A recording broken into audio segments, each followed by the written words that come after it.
There might be a Meat Boy 3, but if there is, it's not going to be anything like these first two. Details on the third Meat Boy game are out there. Besides the fact that it would shake things up from the original two games and that it wouldn't be an autorunner, there's also this tweet from 2017 that teases it being a Metroidvania, though that could just be one of the two planned games Tommy wants to make. I will more than likely do another game. I have plans for 2 that I want to do. Tommy and even Edmund have both said that they have no desire to retread old ground when it comes to sequels to their games.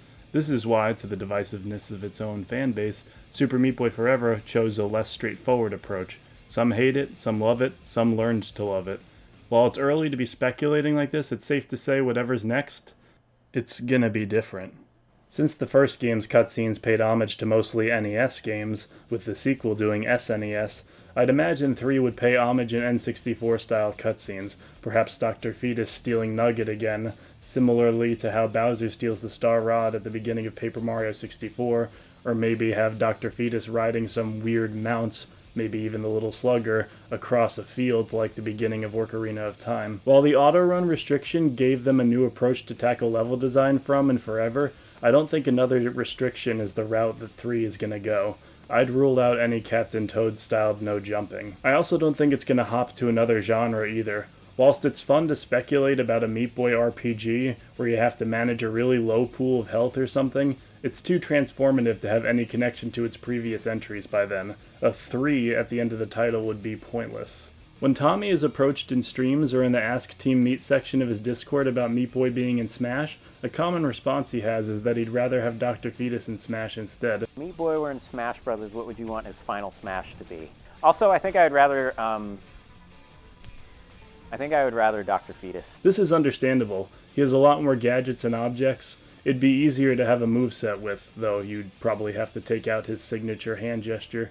So it's not totally unfeasible that maybe he'd want the third game to put the villain in the spotlight, similar to how Bowser's Inside Story in Mario Land 3 did.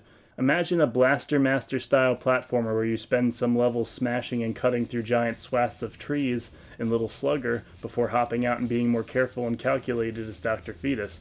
They'd have to be cautious though. You want to retain the boss feel while playing as lots of these baddies. Whilst I love Crash 4, playing as Dingodile is annoying when you realize you still die in the same number of hits as Crash, except that your hitbox is twice as large. There's also the possibility that we could get an isometric platformer not unlike Grunty's Revenge. Imagine trying to dodge giant saws in 3D, bite-sized levels that naturally demand much more precision than the previous two games. Personally, I trust pretty much any direction Tommy and Team Meat take this in.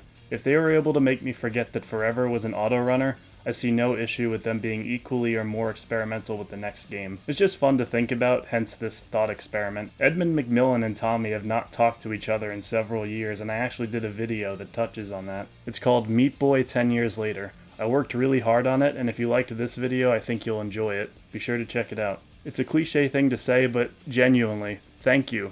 Thank you for watching this, and please do like and subscribe if you enjoyed the video.